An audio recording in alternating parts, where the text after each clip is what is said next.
अभी कल या परसों यूपीएससी का रिजल्ट आया था, आप सभी को देखा होगा। एक गठरिया भेड़ चराने वाला लड़का, उसकी काफी रील्स वायरल हो रही है, आपने देखा होगा।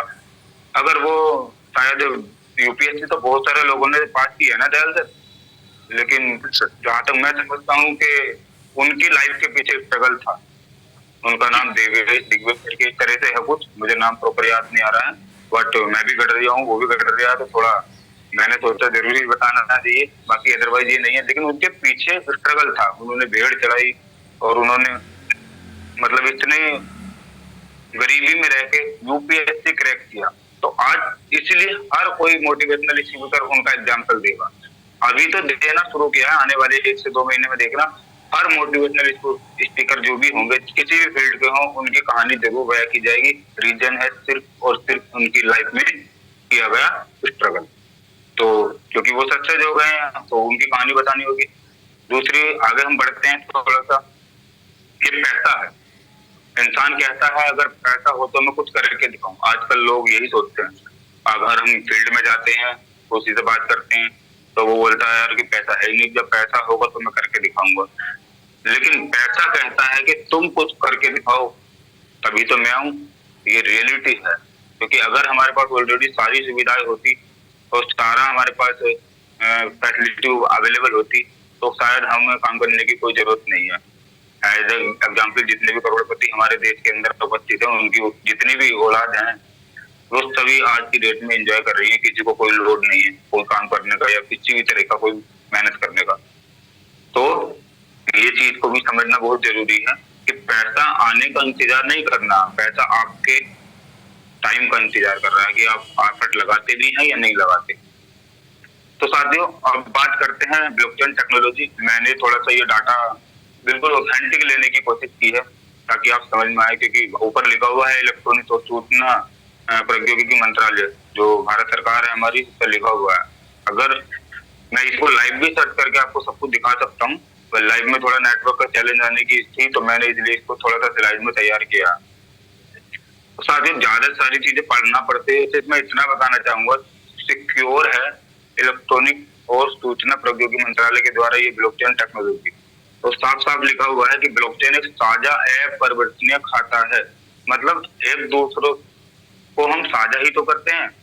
जैसे कि हम पॉलीगॉन पर वर्क कर रहे हैं, तो अगर मुझे दयाल सर से कुछ डॉलर की जरूरत है या दयाल सर को मेरे से जरूरत हो, हम एक तरह से क्या करते हैं, पार्टनरशिप करते हैं और साझा करते हैं। वो अपरिवर्तनीय खाता है कि हम उसमें कुछ भी परिवर्तन नहीं कर सकते हैं। जो एक बार हमने उसमें कर दिया वो कर दिया, दोबारा उसे चेंज नहीं कर सकते, अपडेट कर सकते हैं। यहाँ पे कुछ साथियों को एक क्वेश्चन आएगा कि अगर परिवर्तन नहीं कर सकते तो जो पुराने साथी उनको पता होगा कि लाडो सर का भी ये मेटाफोर्स, मेटावेल और इससे पहले भी कई नाम से अलग अलग इथेरियम की ब्लॉकचेन पे भी आए हैं, तो ये पॉलीगॉन पे भी आए हैं। तो यही एक जवाब है इसका कि चेंज नहीं कर सकते।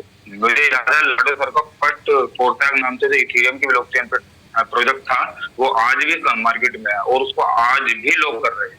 दिक्कत सिर्फ इंडिया में है, क्योंकि इंडिया में डॉलर और रुपये में बहुत बड़ा डिफरेंस है। जहाँ के देश में डॉलर में और उनकी करेंसी भी डॉलर है और वो उनको डॉलर में कोई दिक्कत नहीं है, वो आज भी फोरटैग को मेटावेल से ज्यादा कर रहे हैं। ये भी सही बात है। क्यों? क्योंकि ब्लॉकचेन सिर्फ गैस पर डिपेंड करती है। तो यहाँ पे क्या है, ब्लॉकचेन कोई भी हो, ब्लॉकचेन की परिभाषा यही रहेगी कि या तो इसे अपरिवर्तनीय है और एक व्यावसायिक नेटवर्क में लेन देन रिकॉर्ड करने और परिसंपत्तियों को ट्रैक करने की प्रक्रिया को सुविधाजनक बनाता है। मतलब लेन देन का रिकॉर्ड जैसा हम करते हैं, परिसंपत्तियों को ट्रैक करने की प्रक्रिया। अभी हम पॉलीगॉन का अगर स्मार्ट कॉन्ट्रैक्ट डालेंगे तो वो सारी डिटेल्स उसमें हमारे सामने रख देगा। इसे ही बोलते हैं कि जो है उसको परिसंपत्तियों को ट्रैक करने की सुविधा। वो सब कुछ दिखा देगा, पर सेकंड कितना डॉलर आ रहा है, कितना जा रहा है। ये चीजें समय समय पर हमारे जो है गुरुदेव करके दिखाते भी रहते हैं, जो भी सेक्शन लेते हैं। तो साथियों, ब्लॉकचेन सिक्योर है। यहाँ पे सबसे पहले जानना कि आखिर ब्लॉकचेन की कुछ प्रॉपर्टी क्या है। प्रॉपर्टी मतलब उनका एक गुण कह सकते हैं या उनकी विशेषताएं कह सकते हैं। क्योंकि अगर ये सारी डेफिनेशन मैं ये सारी चीजें अवेलेबल करा दूंगा, आप आराम से पढ़ लेना। ये सारी चीजें मैं पढ़ नहीं सकता, ऐसे बहुत लंबा सेशन हो जाएगा। मैं थोड़ा प्रॉपर्टी पे बात कर लेता हूँ। सबसे पहले डिस्ट्रीब्यूट करने का काम होता है। जैसे कि हम पॉलीगॉन की ब्लॉकचेन पे हैं। वहां पे क्या है, डाई को हम सिर्फ क्लिक करते हैं, लेकिन उसे कहाँ भेजना है ये सब डिसाइड करता है हमारा ब्लॉकचेन। ब्लॉकचेन देखता है जिस जहां इसको जाना है उसी के स्मार्ट कॉन्ट्रैक्ट को उसको डाल देता है। और दूसरा वर्ड है इसमें इम्यूटेबल। इम्यूटेबल ये एक फील्ड है, इसमें लिखा हुआ है एनी, अब मैं थोड़ा सा इसको जूम कर लेता हूँ, आपको दिखाई देगा, any validated record irreversible and can not change. मतलब इसके अंदर कुछ रिकॉर्ड रखे जाते हैं और उन्हें भविष्य में कभी चेंज नहीं किया जा सकता। इसका एक रीजन देना चाहूंगा मैं। जैसे थानों में एफआईआर है तो होती है, तो उसमें एक बार अगर किसी ने ब्लॉकचेन पे किसी की एफआईआर कर दी है तो उसके बाद क्या है कि लाखों करोड़ों रुपए डाल दे। जैसे कि पहले ऐसा होता था, अगर किसी की एफआईआर हुई है तो कागज पे तो उसको फाड़ के फेंक दिया, दूसरा बना दिया। लेकिन ब्लॉकचेन के माध्यम से ये हुआ है कि अगर एक बार एफआईआर दर्ज हुई है तो उसके बाद आप वो उसमें चेंज नहीं कर सकता, चाहे आप उसको कितना भी पैसा दें। उसके बाद टाइम का एक स्टाम्प होता है, मतलब एक ट्रांजेक्शन का लिखा हुआ है, transaction time stamp is recorded on A block. जो ब्लॉक होते हैं हमारी इसके अंदर, क्योंकि ब्लॉकचेन बहुत सारे ब्लॉकों से मिलकर बनती है, तो उसमें क्या होता है, हमारे जो ट्रांजेक्शन होते हैं वो रिकॉर्डेड होते हैं ब्लॉक में। हम भविष्य में कभी भी डाटा को चाहें तो बड़े आराम से रिकवर कर सकते हैं। इसका उदाहरण आपको बताने की जरूरत नहीं है। हमारा जो मेटा सिस्टम था उसमें हमारे क्या बोलते हैं, होली बस मेटा फोर्स से जो हमारे 12 स्लॉट, 8 स्लॉट, 6 स्लॉट, जिसके जितने भी स्लॉट थे, आप सभी को पता होगा कि वो स्लॉट हमारे दोबारा से रीएक्टिवेशन के बटन से मिले हैं। तो इसका यही मतलब है कि जो चीज डाटा उससे एक बार सेव हो गया वो कभी डिलीट नहीं होगा, उसमें रिकॉर्डेड फॉर्म में रहेगा। और उसके बाद ये हमारा जो है कंसेंसस होता है, जिसे बोलते हैं all network participant agree to the validity of the each of the record.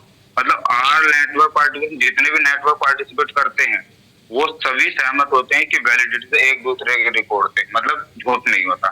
सभी सहमति होने का मतलब यही है कि मैंने कोई ट्रांजेक्शन आपके सामने रखी है और दयाल सर ने कोई ट्रांजेक्शन आपके सामने रखी है, तो वो ऑथेंटिक वे में वही निकलेगी जो मैं निकालूंगा।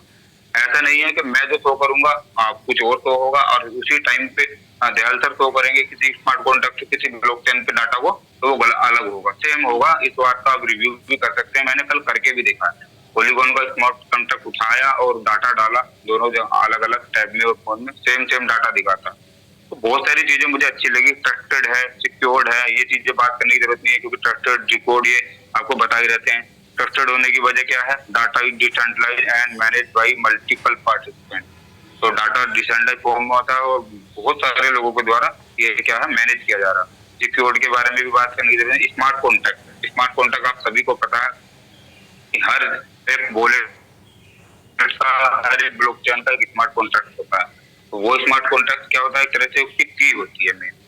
तो ये ब्लॉकचेन की थोड़ी सी प्रॉपर्टी है, आप इसको पढ़ सकते हैं। यहाँ पे लिखा हुआ कि ब्लॉकचेन को पहली बार 1991 में एक शोध परियोजना के रूप में प्रस्तावित किया गया था, लेकिन बस 2009 में बिटकॉइन, ध्यान देना इस वर्ड पे, बिटकॉइन 2009। और एटलीस्ट मैं समझता हूँ कि अगर मैं सही हूँ तो हम में से 50 to 60% लोग ऐसे हैं जो 2009 में अब 18 ईयर्स यानी कि 18 साल से ज्यादा के रहे होंगे, मैं ये समझता हूँ। और अगर हम रहे थे तो 2009 में अगर हमने बिटकॉइन के प्रोजेक्ट को कुछ नहीं लिया है तो वहां किसी और की नहीं, सिर्फ और सिर्फ हमारी गलती है। लेकिन ऐसे टाइम में मैं अपनी गलती न मान के अपने देश के सिस्टम की गलती मानता हूँ। अदरवाइज किसी को बुरी लगे अलग बात है, क्योंकि लोग जागरूक नहीं होंगे। आपने देखा होगा जागरूकता के नाम पे आज प्लेयर्स जो है वो जुआ खिला रहे हैं, और जो फिल्म एक्टर्स होते हैं ना वो पान मसाला बेच रहे हैं। और क्या बोलते हैं, इसके अलावा अगर बताया जाए तो किसी भी फील्ड को आप उठा कर देख लीजिए, वो गलत चीजों का ही प्रमोट कर रहे हैं। बट अगर थोड़ा उस टाइम डेवलप किया जाता है इन चीजों को ऊपर की, ब्लॉकचेन होती है, इस तरह से कोई कॉइन भी है, तो शायद मैं समझता हूँ कि अपने 140 करोड़ की जनसंख्या में काफी लोग अपना जीवन बदल चुके होते। ये सोचने के लिए, क्योंकि अगर हम सोचेंगे तभी कुछ होगा। आज टेक्नोलॉजी के मामले में आपको बताऊं तो ब्लॉकचेन पे काम करने के मामले में ऑल इंडिया के अंदर कर्नाटका राज्य सबसे आगे है। तो मैं एक दयाल सर के माध्यम से जानना चाहूंगा कि इसके पीछे क्या वजह हो सकती है कि हमारे 29 स्टेट और जितनी भी टेरिटरी है केंद्र शासित प्रदेश, उनमें कर्नाटक ही टॉप पे क्यों था? कोई एक ऐसा रीजन के माध्यम से बताना चाहें? जी सर, बताइए। जी बिल्कुल सर, सर इसके ऊपर बिल्कुल मैं 100% ये कहूंगा कि इंडिविजुअल उनका जो एजुकेशन है ना, खुद का एजुकेशन और डेडिकेशन या उस के प्रति, किसी भी सब्जेक्ट के प्रति उसकी जागरूकता एक पर्सनल बंदे की होती है, या वहाँ के पर्टिकुलर जो शासन प्रशासन है वहाँ के भी लोगों का वो उसका हाथ हो सकता है उसमें। बिल्कुल बिल्कुल सर, आपने सही बोला। मैं साथियों बताना चाहूंगा, सभी को पता है होगा लगभग, कर्नाटका देश का मेरे हिसाब से सबसे ज्यादा क्या बोलते हैं लिटरेसी रखने वाला राज्य है, मतलब साक्षरता दर, पढ़े लिखे। अगर वहाँ के लोग सबसे ज्यादा पढ़े लिखे हैं तो तभी मैं मानता हूँ कि आज की डेट में वो ब्लॉकचेन पे वर्क करने के मामले में भी नंबर 1 पे है। ये डाटा अभी आगे आएगा। तो इसका रीजन यही है कि कर्नाटका गवर्नमेंट ने कहीं ना कहीं ऐसे फैसले लिए होंगे और एजुकेशन डिपार्टमेंट ने कहीं ना कहीं ऐसे फैसले लिए होंगे कि आज ब्लॉकचेन के मामले में कर्नाटक के मुकाबले अदर 5 राज्य भी जोड़े जाएं तो उनके मुकाबले नहीं है। ये बात रियलिटी है। अगर कोई साथी उधर की स्टेट से हो, कर्नाटका, चेन्नई, या क्योंकि ये हमारे साउथ की स्टेट है, तो वो समझ पा रहे होंगे कि मैं सही बता रहा हूँ। तो ये सारी चीजें में मैं डिपेंड करता हूँ कि हमारे देश में जो कोई चीज देर से आ रही है और अगर वो आ भी रही है तो लोग उसको प्रमोट ना करके उसको डिमोटिवेट कर देते हैं। आज की डेट में भी आपने देखा होगा, लोग आज भी क्रिप्टो करेंसी पे भरोसा नहीं करते। भाई कब करोगे? उस दिन करोगे जब सब कुछ हो जाएगा और आप फिर आपको हाथ पकड़ के वो बोलने की जरूरत नहीं, सिर्फ आप पैसे लेके खड़े हो जाओगे। जैसे बैंक में खाता खुलवाने के लिए अब होते हैं ना, 1000 रुपए 500 रुपए में खाता खुलता है, तो उसी दौर का इंतजार करना है। कम से कम हमारे पास गूगल है, हमारे पास मोबाइल है, नेटवर्क है। हम ऐसे दौर में जी रहे हैं जहाँ हम चाहें तो अपनी समझ से कुछ भी सर्च करके उसको कम से कम कंपेयर तो कर सकते हैं कि हाँ जो बातें हैं ये सही भी है, गलत भी है, वाकई में ऐसा हो रहा है, ये नहीं हो रहा। तो थोड़ा सा आगे चलते हैं। थोड़ा ये ब्लॉकचेन के थोड़े प्रकार हैं साथियों। मोस्टली कई बार बताया, ब्लॉकचेन के 4 ही प्रकार होते हैं, बट अलग अलग अब जैसे जैसे इसका विस्तार होता जा रहा है तो इसके थोड़े प्रकार भी अलग अलग हैं। बट मोस्टली जो है पब्लिक ब्लॉकचेन होती है। एक जो पब्लिक ब्लॉकचेन होती है, जैसे कि हमारी इथेरियम की और पॉलीगॉन की ब्लॉकचेन है, हम इसको पब्लिक ब्लॉकचेन भी रख सकते हैं। क्यों? क्योंकि इसका थोड़ा सा बता देता हूँ, ये पब्लिक ब्लॉकचेन एक गैर प्रतिबंधात्मक अनुमति रहित वितरित खाता प्रणाली है। एक नोड या उपयोगकर्ता जो पब्लिक ब्लॉकचेन का हिस्सा है उसे वर्तमान व पिछले रिकॉर्ड तक पहुंचने और लेन देन को स्थापित करने या आने वाले ब्लॉक के लिए प्रूफ ऑफ वर्क करने और खनन करने के लिए अधिकृत किया गया। साथ ही इसका सीधा सा मतलब है कि पब्लिक ब्लॉकचेन का मतलब ये है कि इसमें कोई भी व्यक्ति जो काम कर रहा है, उपयोग करता है, वो उसका हिस्सा है, वो उसके पिछले किसी भी रिकॉर्ड तक पहुंचने का मतलब यही है। मान के चलो अगर हमारा सिस्टम पॉलीगॉन की ब्लॉकचेन पे है तो मैं सभी दयाल सर की आईडी खोल के देख सकता हूँ कि उनके कितने स्लॉट हैं, कितने नहीं है। मेरी आईडी कोई भी खोल सकता है अगर उनके पास पर्टिकुलर अपने उसमें है तो ये पॉसिबल पब्लिक ब्लॉकचेन नहीं होता। दूसरी ये निजी ब्लॉकचेन होती है। निजी ब्लॉकचेन क्या है? ये कुछ आपस में जो बड़ी बड़ी कंपनियां होती हैं आपस में एक दूसरे का आदान प्रदान के लिए कार्य करती हैं। उसके बाद एक कंसोर्टियम ब्लॉकचेन और हाइब्रिड ब्लॉकचेन। हाइब्रिड ब्लॉकचेन आज की डेट में थोड़ी सी मतलब अब नाम ही हाइब्रिड है, आप समझ सकते हैं, लेकिन ये जो है सार्वजनिक और निजी क्षेत्र दोनों का एक कॉम्बिनेशन है। ये थोड़ी सी महंगी भी होती है अगर आपके लिए कहा जाए तो। ज्यादा नहीं, आपको सिर्फ इतना जानना है कि हाँ आपके ब्लॉकचेन प्रकार हैं तो 4 प्रकार हैं। नाम भी जहाँ हमें कोई यहाँ पे एग्जाम नहीं देना, लेकिन हमें सिर्फ समझना है कि ब्लॉकचेन टेक्नोलॉजी जा कहाँ रही है। बीटेक में पूरा एक सेमेस्टर है ब्लॉकचेन टेक्नोलॉजी के ऊपर। आप सर्च कर सकते हैं किसी भी बीटेक कॉलेज की लिस्ट निकालकर, वहां पे सिलेबस निकाल के आराम से चेक कर सकते हैं। तो आने वाले समय में देखना इसका विस्तार बहुत ज्यादा हो जाएगा। अब ब्लॉकचेन के कुछ प्लेटफॉर्म हैं। प्लेटफॉर्म मतलब जैसे कि हमारा तो ये लिखा हुआ उद्योग में कई ब्लॉकचेन प्लेटफॉर्म उपलब्ध है। कुछ प्लेटफॉर्म मालिकाना है और कुछ ओपन सोर्स है। वही बात है कि कुछ हमारे प्राइवेट हैं और कुछ हमारे क्या है निजी है। पब्लिक और प्राइवेट, पब्लिक और जो प्राइवेट बोलते हैं तो प्राइवेट और निजी एक जैसे होते हैं। पब्लिक मतलब जो ओपन सोर्स होते हैं। तो यहाँ पे 2 प्रकार है। यहाँ पे दिखाने वाली बात सिर्फ ये है कि ये इसके प्लेटफॉर्म में इथेरियम का भी नाम आता है। दीपक सर ने शायद एक बार बताया था, मुझे याद है कि फोर्किंग के ऊपर जब बात आई थी तो इस तरह का एक बार इथेरियम में भी हुआ था।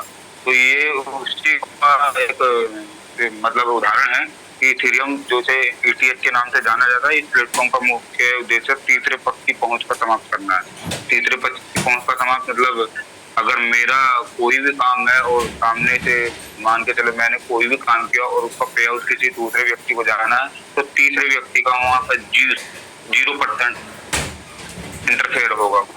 वो चाहेगा रोक लो, नहीं रोक सकता। वो चाहेगा ना जाए, वो इनकम नहीं कर सकता। वो चाहेगा थोड़ी देर के लिए होल्ड आ जाए, नहीं कर सकता। मतलब उसका कुछ भी उसके हाथ में कंट्रोल नहीं है। सिर्फ दो व्यक्तियों के बीच में जो होना है माइक्रो सेकंड के अंदर ब्लॉकचेन टेक्नोलॉजी में, वो होना है। चाहे वो कोई सी भी ब्लॉकचेन टेक्नोलॉजी हो, पब्लिक हो, निजी हो, या जितने भी इसमें प्रकार बताए कोई भी हो।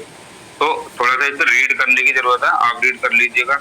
अब थोड़ी सी इसकी विशेषताएं के ऊपर बात आते हैं। डिसेंट्रलाइज की तो बात हम करते रहते हैं साथियों, ये लिखा होता है ना ब्लॉकचेन की कई विशेषताएं, लेकिन कुछ मेन रूप से हैं। सबसे पहले नंबर पे इसको डिसेंट्रलाइज भी रखा गया, जिसे बोलते हैं ब्रेकिंग। ये आपको हम बताते रहते हैं, लेकिन फिर भी मैं बता देता हूँ। डिसेंट्रलाइज का अर्थ होता है कि नोड्स का एक समूह जो नेटवर्क को बनाए रखता है, जिससे यह विकेंद्रीकृत हो जाता है। यह ब्लॉकचेन तकनीक की प्रमुख विशेषताओं में से एक है। ब्लॉकचेन हमें उपयोगकर्ताओं को एक सीधी स्थिति में रखता है, क्योंकि सिस्टम को किसी भी गवर्निंग अथॉरिटी की आवश्यकता नहीं होती है। ये पॉइंट ध्यान देने की जरूरत है साथियों। बहुत से लोग कहते हैं ना कि लीगल ये है या नहीं है। आप साथियों सीधा सीधा पढ़िए, ब्लॉकचेन की क्वालिटी यही है कि इसे किसी भी गवर्निंग अथॉरिटी की आवश्यकता नहीं होती है। अब फिर भी लोग कहते हैं कि इसका कोई गवर्निंग बोर्ड बताइए। आप ब्लॉकचेन का नहीं मांग सकते, हाँ आप ब्लॉकचेन पर चलने वाले प्रोजेक्ट का मांग सकते। समझ पा रहे हैं ना मेरी बात को? ब्लॉकचेन और ब्लॉकचेन पर चलने वाले प्रोजेक्ट, मैं अपने का ही नाम ले लेता हूँ, अपनी ब्लॉकचेन पॉलीगॉन, और उस पर चलने वाला प्रोजेक्ट मेटावेल। तो थोड़ा उसके बारे में आप मेटावेल का आप मांग सकते हैं। लेकिन बहुत से लोग मैंने देखे कि ब्लॉकचेन का भी बताइए। वहाँ साफ साफ लिखा हुआ है कि यहाँ पे किसी भी गवर्नमेंट की कोई हस्तक्षेप नहीं होता, इसलिए हम इसे सीधे वेब से एक्सेस कर सकते हैं और अपनी संपत्ति वहां स्टोर कर सकते हैं। और इसकी दूसरी विशेषता अपरिवर्तनीयता, मतलब कुछ चेंज नहीं कर सकते। बढ़ी हुई सुरक्षा आने वाले समय में धीरे धीरे सुरक्षा बढ़ाने पे ही है। ये हर फील्ड के लिए, हर कोई अपने आप में ग्रोथ करने की कोशिश कर रहा है। ब्लॉकचेन भी अपने आप को सिक्योर करने के बहुत ज्यादा हम सोच भी नहीं सकते इसमें लगी हुई। उसके बाद वितरित खाता, वही वितरित का मतलब जो लेन देन हम कर रहे हैं उसको और ज्यादा से ज्यादा सुगम बनाया जाए। उसमें और जो थोड़ी बहुत खामियां मिलती हैं उसको समय रहते ठीक किया जाए। ये सारी इसकी विशेषता, आम सहमति, वितरित खाता, वही, ये सब इसकी विशेषताएं हैं। मैं आपको सिर्फ ये चाहूंगा गूगल पे डाले blockchain.gov.in, blockchain.gov.in, और जो डाटा मैं दिखा रहा हूँ आप सबको रीड करें, क्योंकि अगर मैं यहाँ रीड करूंगा तो थोड़ा अजीब सा हो जाएगा, सब लोगों को समझ में आएगा। 15 से 20 मिनट लगेंगे। पूरी गैलरी पड़ी हुई है ब्लॉकचेन के बारे में, जो मैं आपको दिखा रहा हूँ। आप रीड करें, आपको समझ में आएगा कि आखिर ब्लॉकचेन टेक्नोलॉजी क्यों जरूरी है। अब थोड़ा आगे बढ़ते हैं। यहाँ पे देखिए, ये इसकी प्रमाण पत्र श्रृंखला है जिसको चीची बोलते हैं। इसका सीधा सीधा एक मतलब यही बोल सकते हैं, ये सर्टिफिकेशन जो चयन होती है, जो ब्लॉक हमारे काम करते हैं, कि इसमें कौन कौन से लोग आखिर क्या क्या कर सकते हैं आने वाले समय में भी और भविष्य में भी। देखो साथियों, स्टूडेंट इसमें इन्वॉल्व है। एग्जाम्पल दो तो जो बीटेक कर रहे हैं वो साथी इसमें इन्वॉल्व हुए। एम्प्लॉयज इसमें इन्वॉल्व है। हमारी जो सैलरी वगैरह बनाने का धीरे धीरे काम हो रहा है, जो गवर्नमेंट एम्प्लॉय है वो इसमें इन्वॉल्व हो जाएंगे।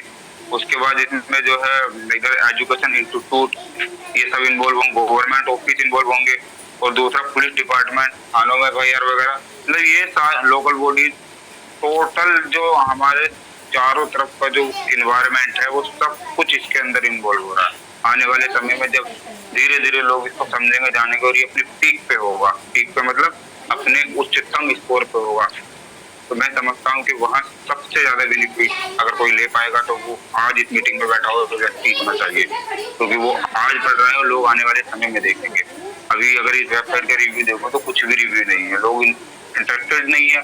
बस जो बंदा बीटेक MBA करना चला गया वो थोड़ा सा पढ़ के, आपको पता भी आजकल की पढ़ाई कैसी हो रही है। मोस्टली जो है 80% पढ़ाई दूसरे टाइप से होती है, 20% लोग ही हैं जो तरीके से पढ़ाई करते हैं। ये रियलिटी है। जब हमारे बिजनेस में 80-20 90-10 का रेशियो है, एजुकेशन में भी 90-10 का रेशियो है, मैं मानता हूँ। वहाँ भी 10% लोग ही रियलिटी तौर पे जो है अपने काम को आगे बढ़ाते हैं। इसलिए आपने देखा होगा एजुकेशन में भी हर MBA करने वाला सक्सेस नहीं है, हर बीटेक करने वाला सक्सेस नहीं है, हर भर्ती में फॉर्म अप्लाई करने वालों को नौकरी नहीं मिलती। रीजन 90:10 का रेशियो। तो ये चीज तो हर जगह है, ये बस समझने वाला चाहिए और हमारा नजरिया होना चाहिए। है ये न्यायपालिका है, ये मैंने बता दिया, ये थोड़ा ओपन करके बता रखा है। न्यायपालिका में हमारा ये सारी सिस्टम आ जाता कि, और उसके आगे बढ़ते हैं, ये आप पढ़ लीजिएगा। यहाँ पे देखो वो पॉइंट लिखा हुआ है, मैंने इसलिए कहा था कि पुलिस से FIR, चार्जशीट और ट्रैफिक चालान डेटा का ट्रांसफर, ये सब ब्लॉक चेन पे चलेगा अंदर। ये लिखा हुआ है, मैंने नहीं बनाया, मैं नहीं कह रहा हूँ, ये गूगल पे डला हुआ है, वेबसाइट है blockchain.gov.in। तो भारत सरकार की लोगो लेके अगर कोई डला हुआ है तो आप समझ सकते हैं कि कितना ट्रस्टेबल है वो। दूसरा लिखा हुआ, पुलिस द्वारा पक्षों को भेजे गए नोटिस और संबंध का प्रकाशन। जो साथी जानते होंगे कि पुलिस के द्वारा एक दूसरे को पक्षों को नोटिस भेजे जाते हैं। और पहले क्या होता था कि मैंने तो किसी को कोई नोटिस भेज दिया, अब वो आया थाने में और अंदर था, और बताओ पता चला वो तो गांव का प्रधान था या बहुत बड़ा आदमी था, उसने थोड़े से हमारे गांधी जी हमारे सामने कर दिए और नोटिस फाड़ के फेंक दिया। चलो भाई, पता चला कि वो आदमी बाकी में गलत था, लेकिन गांधी जी ने उसको क्या कर दिया, बड़ा कर दिया। लेकिन अब जब ब्लॉकचेन टेक्नोलॉजी आएगी, एक बार कोई नोटिस चला गया, उसको कोई वापस नहीं ला सकता, चेंज नहीं कर सकता, करेक्शन नहीं कर सकता। उसके पीछे से दूसरा नोटिस दे सकता है, लेकिन वो नोटिस नहीं हटेगा।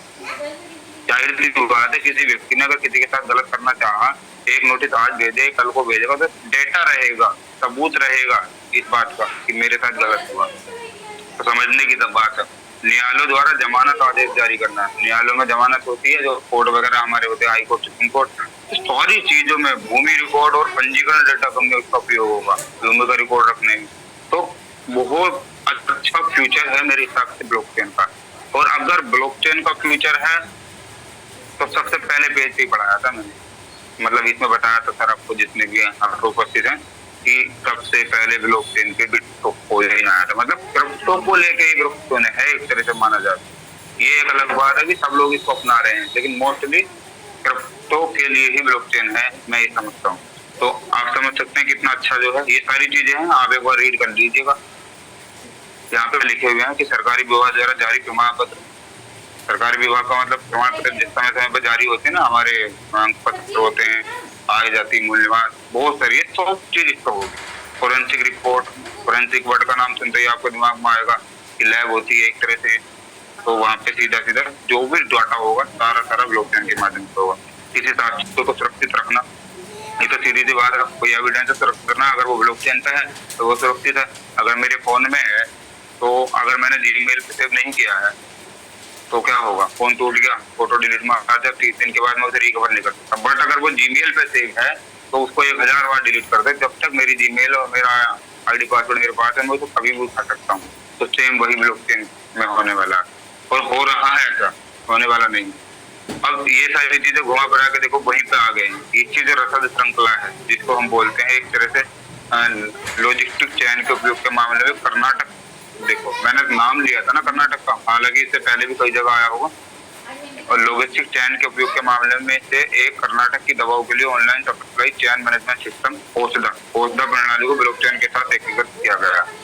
अब बताओ, एक प्रणाली है औषधा मैनेजमेंट सिस्टम, जो ये ऑनलाइन सप्लाई का है चैन का, उन्होंने बनाया और ये कर्नाटक ने किया ताकि निर्माता से आपूर्तिकर्ता से गोदाम तक और फिर अस्पताल तक दवाई की आवाजाही से संबंधित लेन देन को रिपोर्ट किया जा सके।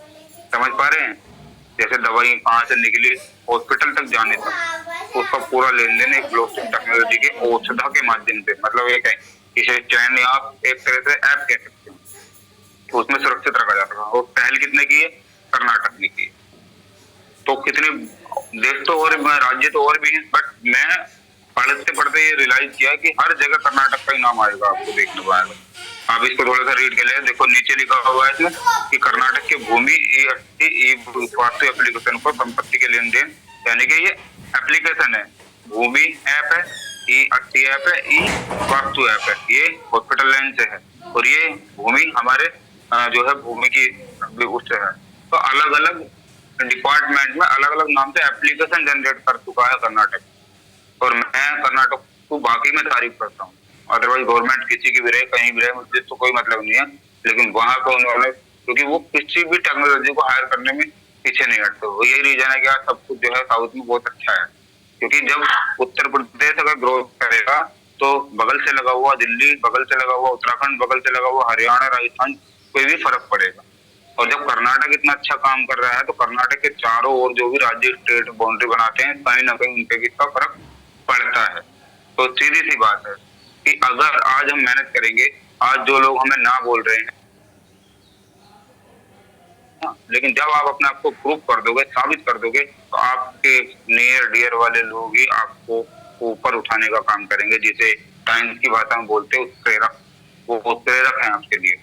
जो किसी भी केमिकल रिएक्शन में अगर डाल दिए जाए तो उसकी स्पीड को हाई या लो कर सकते हैं। तो वो लोग को उनसे हमें घबराना नहीं है। 2-4 बार आप फेल हो जाते हैं अपने फील्ड में, उसके बाद निराशा लेके हाथ में बैठ जाते हैं कि सर मेरे से ऐसा नहीं है। हमें यह संघर्ष करते रहना है। नेक्स्ट आगे बढ़ते हैं। तो आज रास्ता बना लिया है तो कल मंजिल भी मिल जाएगी। हौसलों से भरी यह कोशिश एक दिन जरूर रंग लाएगी। साथियों, ब्लॉकचेन पे मैंने इतना बताने की कोशिश करी, बट अब आपको थोड़ा सा एक चार्ट दिखाना चाहूंगा और उसके बाद मैं आपको थोड़ा कॉइन मार्केट कैप पे लेके जाऊंगा, क्योंकि कॉइन मार्केट कैप बहुत सारे साथियों को पता नहीं है, मैं बता देता हूँ। जैसे शेयर मार्केट में BSE, NSE, national Bombay stock और बॉम्बे स्टॉक जो होते हैं, दो अलग अलग नाम है, मैं इतना नहीं जानता।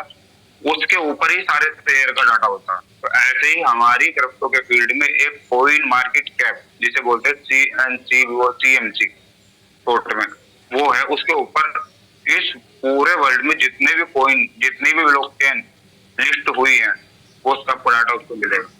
जो कॉइन आने के बाद मार्केट में जीरो हुए हैं वो डाटा भी उससे मिलेगा।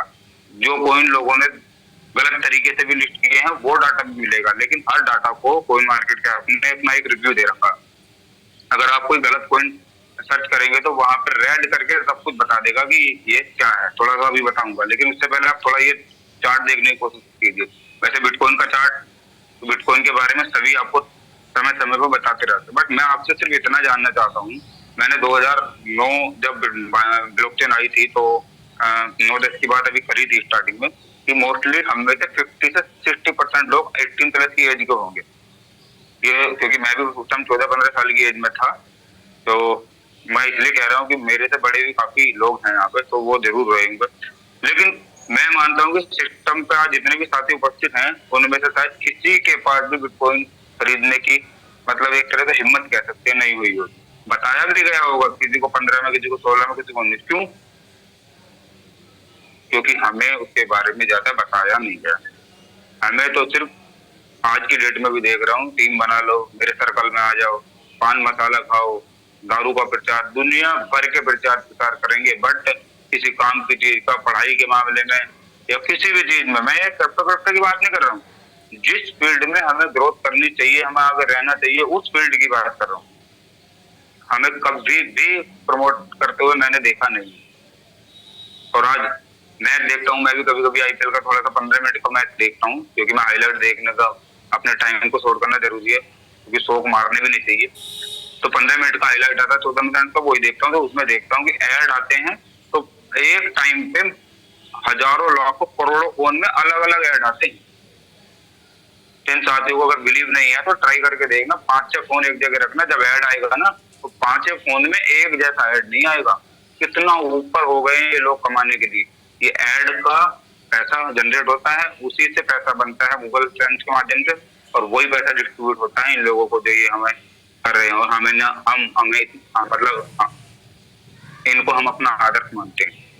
तो आप रिव्यू तो करो, चलो 2010 छोड़ो, 11 छोड़ो, लेकिन इस चार्ट से मैं सिर्फ आपसे 2 बातें देना चाहूंगा। पहली बात कि डिसीजन समय रहते लेना चाहिए।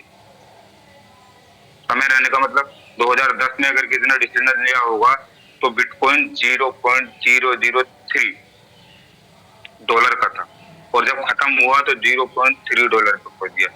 यानी कि 3 रुपए की चीज मेरे हिसाब से 25 रुपए की हो गई, लगभग 9,900%। चलो एक साल बीत गया, दूसरा साल आया 11 का, 0.03 से 4.72 पर चला गया।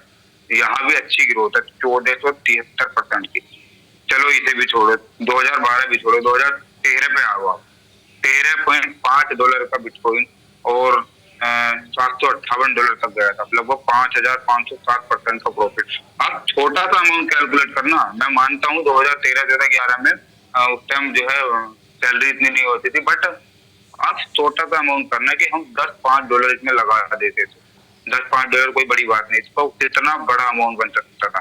चाहे भले तो हम एग्जिट हो जाते, लेकिन ये तो कहते कि हमने बिटकॉइन में इन्वेस्ट करके एक चीज में अगर कोई व्यक्ति कभी इन्वेस्ट करता है और उसमें बड़ा प्रॉफिट बना लेता है तो उसमें भविष्य में वो जीरो नहीं होता, कुछ ना कुछ रखता है। जैसे मैं एग्जांपल दे रहा हूँ अपना, मैंने पाई में बड़ा प्रॉफिट जनरेट किया, तो क्या मैंने पाई बेच के निकल लिया?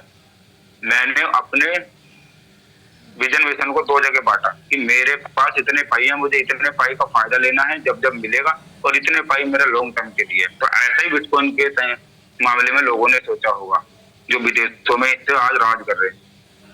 तो आप देखिए, पहली बात ये लीजिए कि शुरुआती दौर में आप शुरू के 5 साल देख लीजिए, शुरू के 5 साल में एक बार डाउनफॉल हुआ है 10 से लेकर 15 तक, लेकिन सबसे बड़ा प्रॉफिट यही जनरेट हुआ है। अगर अब लास्ट में आएंगे ना, 22 से 23 की बात, मैं 23 को ले लेता हूँ, 30,000 का था, 2024 में भी 30,000 के समथिंग बिटकॉइन था, लेकिन 2025 में 1 लाख तक पहुंच गया। मात्र कितना हुआ? 30,000 की चीज 1 लाख हो गई, लगभग 3 से 3.5 गुना। तो बाद में क्यों नहीं होगा इतना बड़ा प्रॉफिट? बड़ा प्रॉफिट उन्हीं के लिए होगा जब बड़ा अमाउंट लगाएंगे, लेकिन अगर आपको छोटे से कुछ बड़ा करने की सोच रखनी है तो वो किसी भी प्रोजेक्ट का शुरुआती स्टेज होता है साथियों। मैं इस चार्ट से सिर्फ यही बताना चाहता हूँ, बाकी आपको सबको पता है कि कब बिटकॉइन का क्या रेट रहा। मेरा जो आपको मैं देना चाह रहा हूँ, मैं ये देना चाह रहा हूँ कि CES हमारा जो टोकन आ रहा है, जिन साथियों के पास नहीं है प्लानिंग कर लीजिएगा। मैं नहीं कह रहा हूँ कि जेब से खर्च कीजिए, लेकिन थोड़ा बहुत सिस्टम के माध्यम से कमा के आप, जिसके पास भी CES टोकन नहीं है, 10, 20, 30 टोकन लेके रख लीजिएगा। और जिनके पास है उनके लिए बहुत बहुत बधाई।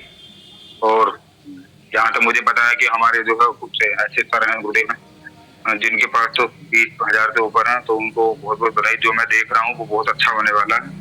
तो अब एक चार्ट और दिखाता हूँ। चलो सर जी, बिटकॉइन का तो बता दिया, हर कोई बिटकॉइन बिटकॉइन कहता है, इसके अलावा भी तो कुछ हो।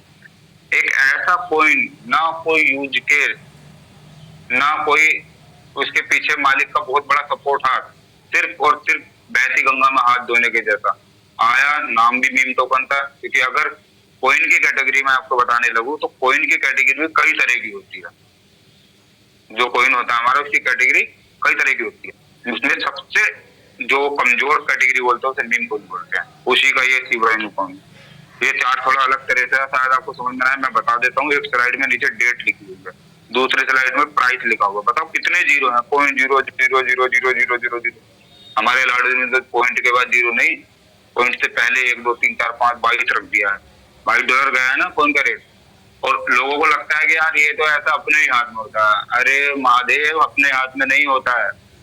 50% टोकन इसी तरह से मार्केट में आते हैं, बाकी 30% टोकन जब बुलरन आता है तो हवा में झोंक दिए जाते हैं, लेकिन बाद में नीचे को आकर खत्म कर जाते हैं। सब हर चीज का एक अलग अलग रेशियो है। आप थोड़ा सा उसको समझने की और देखने की कोशिश तो कीजिए। अभी कॉइन मार्केट कैप पे लेकर चलता हूँ आपको, वहां पे देखिएगा। थोड़ा इस चार्ट पे रिव्यू कर लेते हैं। अगर 1 अगस्त 2020, अब 2020 में समझता हूँ कि पार्टिसिपेंट जितने भी बने हुए होंगे यहाँ 200 प्लस, सभी लोग, मैं ये मानता हूँ 2020 में 18 प्लस तो थोड़ा 20 साल से ज्यादा के लिए। और मात्र $1,000 में देखिए आप, ₹1,000 देख लें। हमारा देश भारत है तो हम रुपये में जीते हैं, तो सीधी सी बात, अगर आपने 2020 में ₹1,000 इन्वेस्ट किया होता तो 2020-21 छोड़ो कितना बड़ा डाउनफॉल आया है। 1 2 3 4 5, मतलब 5-6 बार का रेट है। ये 2020 ही चल रहा है, साल एक ही है। 2021 देखो, जो नीली स्लाइड से नीचे है ना, ये जनवरी 31 2021 $19,607। 31 जनवरी 2021 की बात है। और 1 अगस्त 2020, मैंने शायद आपको बताया होगा कि मैंने शिवा इनू से भी अच्छा खासा लिया था। ये 20-21 का वही दौर था जब हरिद्वार में, अगर कोई साथी हो तो, हमारे हरिद्वार में कोरोना काल का टाइम था और वहां पे चल रहा था अपना क्या बोलते हैं इसको, कुंभ चल रहा था, अर्ध कुंभ। ये मुझे याद है इसलिए वहां मैंने जो है इन्वेस्ट किया था किसी भाई के कहने से, और मुझे उस दिन बहुत बड़े प्रॉफिट हुआ था। तभी से मैं इसमें इंटरेस्टेड हुआ था। धीरे धीरे विश्वास बढ़ा मेरा। साथियों आप जूम करो, सिर्फ 5-6 महीने में $1,000 आपके $20,000 बन गए मात्र। और 2020 के दौर में $1,000 कोई बड़ी बात नहीं थी।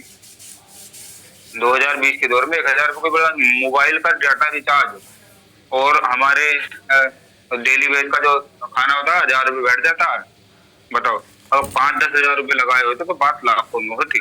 तो वही चीज मैं दिखाने की कोशिश कर रहा हूँ कि अगर आपने 1000 रुपये इन्वेस्ट किए होते तो उनकी वैल्यू कब कब कितनी रही होगी।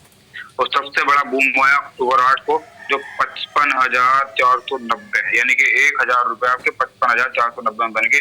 और 1 अगस्त 2020 और अक्टूबर 2021, मात्र 13 से 14 महीने का समय है। आप समझिए अब फायदा क्यों हुआ इतना बड़ा, क्योंकि वो टाइम क्रिप्टो का एक बुल रन बन गया था। लोगों को थोड़ा ट्रस्ट हुआ होगा, भाई पूरे वर्ल्ड की बात है ये, ग्लोबली इंडिया की तो बात नहीं है।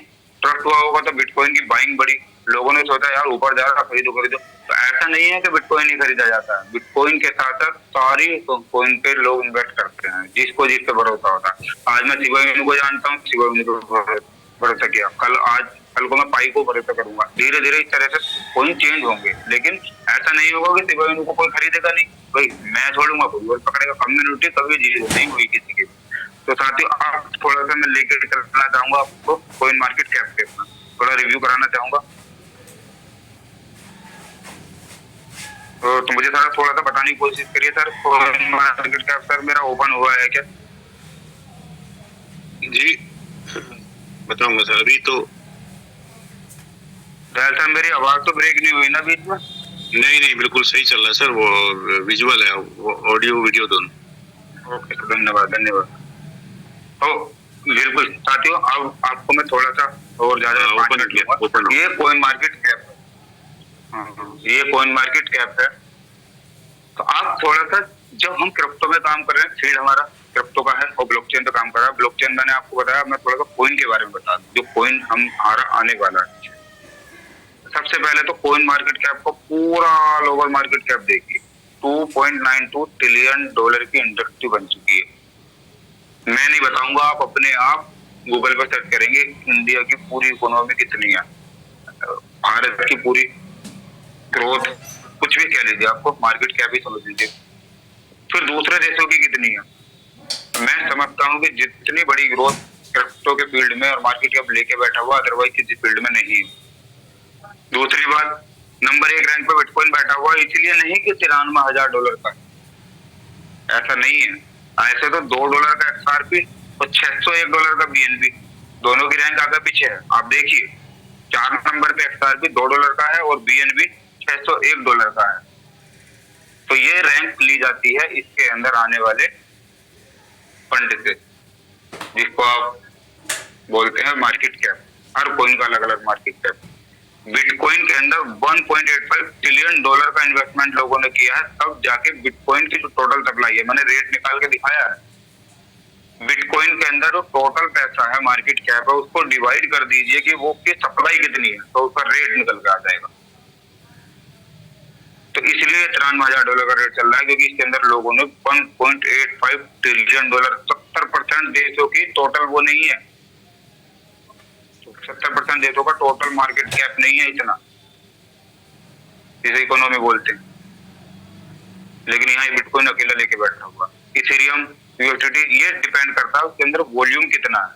तो आपको पता होगा, जब लेटेस्ट मैंने लिया था कि हमारा कॉइन 50 से 51 to 3 यहाँ पे 50, 51, 52, 53, 54 इस के में आ रहा। आप सोच के देखिए, अगर 5,500 से 6,000 कॉइन जो ट्रस्टेड है और यहाँ पे लिस्ट है, ट्रस्टेड का मतलब है जो विश्वास बिल्कुल बढ़िया बनाए हुए, 5,500 कॉइन है, लेकिन हमारा कॉइन $160 में आएगा। उसमें कोई डाउट नहीं, क्योंकि हमारे पास फंड था, $22 गया था, 42 करोड़ की सप्लाई, आप गुना कर लीजिए। चलो $22 थोड़ा $5 पे भी आएगा, तब भी रैंक 50 से 60 के बीच में बनेगी। अगर रैंक 50 से 60 के बीच में बनेगी, तो मुझे आप एक बात बताइए साथियों, उस कॉइन पे लोग ट्रस्ट करेंगे या नहीं करेंगे? अभी जो चीज सिर्फ हमारे हाथ में है वो इतनी अच्छी है, और जब वो पूरे के पूरे नेट क्रिप्टो इंडस्ट्री के हाथ में चली जाएगी, ग्लोबली रूप से यहाँ पे लिस्ट हो जाएगी, अगर धीरे धीरे एक्सचेंज पे आ जाएगी, तो होगी कि नहीं होगी? अभी इसी केस में थोड़ी सी बात मैं भी बताना चाहूंगा। जब शिबा इनू और बिटकॉइन लिस्ट हुए थे, तो आपको लगता है डायरेक्ट लिस्ट हो गए थे? उन्होंने भी इसी तरह से अपनी कम्युनिटी बनाई थी, लोगों को फ्री में दिया था, माइनिंग के नाम से दिया था, या थोड़ा पेड के नाम से दिया था। शिबा इनू पेड के रूप में आया था, जैसे हमारा, जिसको विश्वास नहीं है चेक कर लीजिएगा। और बिटकॉइन आया था फ्री माइनिंग के रूप में। दोनों को फॉर एग्जाम्पल मैंने इसे ले लिया, और आज कहाँ से कहाँ हो गए। तो शुरुआती दौर तो हम जिएंगे ना।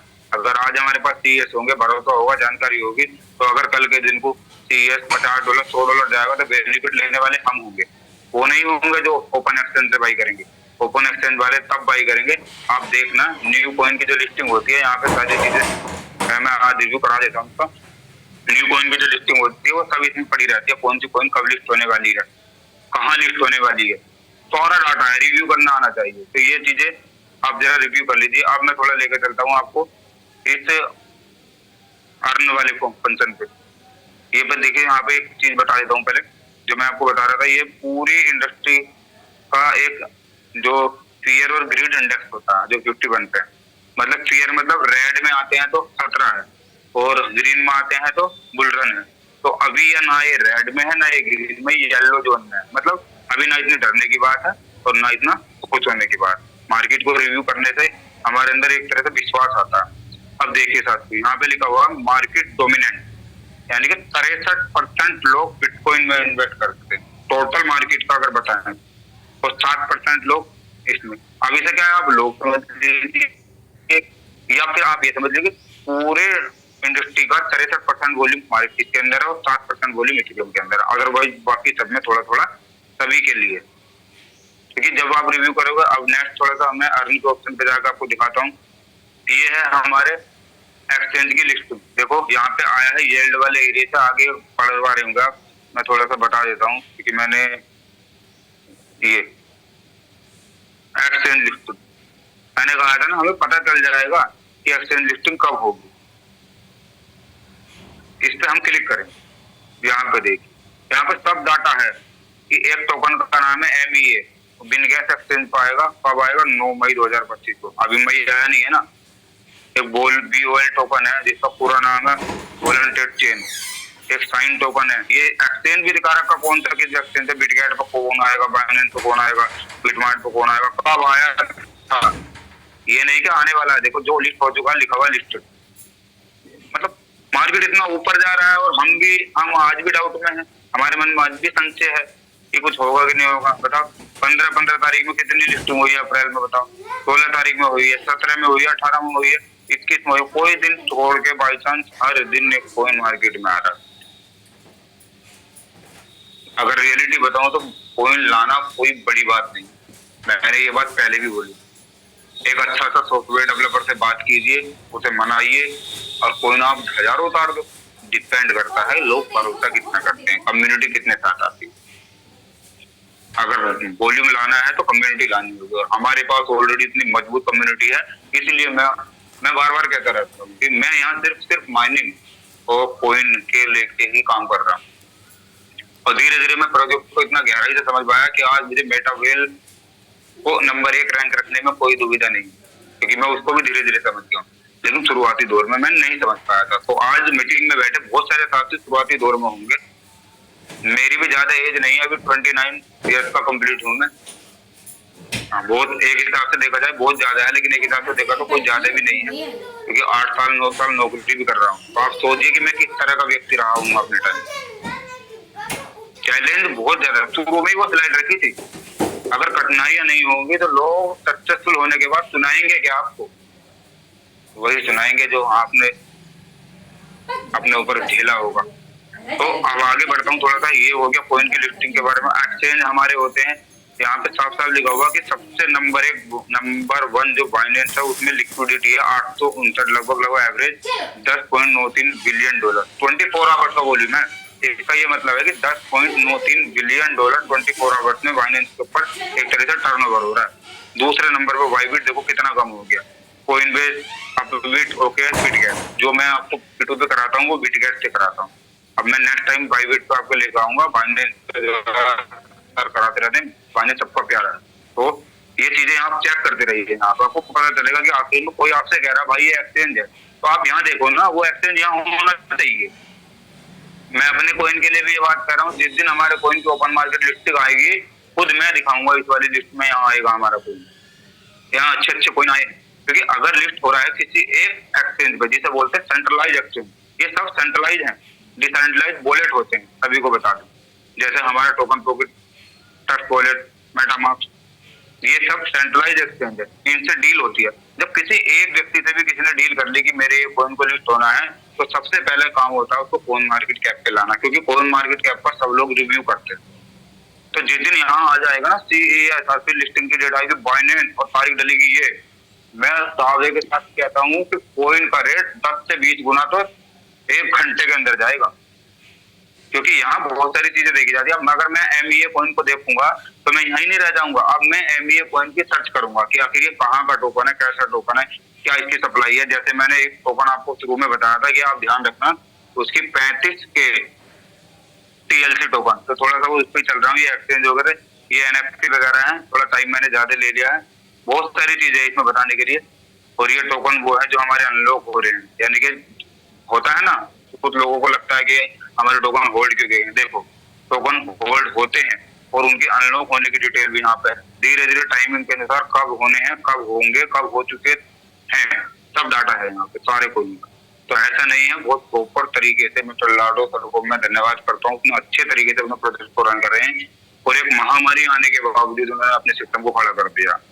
नेक्स्ट ऑप्शन है यहाँ चैन का, ये जितने भी ब्लॉक चैन है सब यहाँ पे है। यहाँ पे हमारी पॉलीगॉन 7 नंबर पे रन करती है, बहुत अच्छा $1.12 बिलियन का वो लिए बैठी है, लेकिन इथेरियम को हाँ सबसे ज्यादा हो दूंगा। अब एक नीचे लिख रहा है प्रोजेक्ट 639 प्रोजेक्ट, 15 प्रोजेक्ट साथियों, ये हैं इन कॉइन के ऊपर चलने वाले प्रोजेक्ट जो काम कर रहे हैं। अब ये आगे चलते थोड़ा कैटेगरीज में, ये कैटेगरी है, देखो मैंने बताया था ये कॉइन की कैटेगरी है। मीम्स कॉइन, सोलाना के कॉइन, BNB चैन के कॉइन, अमेरिका के बनाए हुए कॉइन, AI और बिग डाटा के कॉइन, रियल वर्ल्ड के कॉइन, गेमिंग के डिफरेंट के, बहुत बड़ी कैटेगरी हो गई। और कभी ये 2-3 तरह की हुआ करते, इसलिए अब हम ये नहीं कह सकते कि 2-3 तरह के कॉइन होते हैं, और कैटेगरी का कॉइन यहाँ मौजूद है। तो साथियों, अब मैं एक इनको आपको बताना चाह रहा था, थोड़ा सा लविश चौधरी का नाम मैं समझता हूँ कि क्रिप्टो में जो लोग इंस्टू करते हैं सबने सुना होगा। लविश चौधरी जी का एक प्रोजेक्ट आया था बोट ब्रो, जो लगभग 4 साल पहले की बात है, बोट ब्रो करके लाए। तो वो प्रोजेक्ट कुछ ऐसा ही था जैसा आजकल मार्केट में घूम रहे हैं कि आप हमारे पास पैसा हम आपको 20%, 30% महीने का देंगे, 2% रोज का देंगे, कुछ भी समझ लीजिए। नाम मैं ओपन कर रहा हूँ क्योंकि लविश चौधरी का नाम मैंने ओपन किया है, तो कोई बड़ी बात नहीं है किसी का नाम लेने में।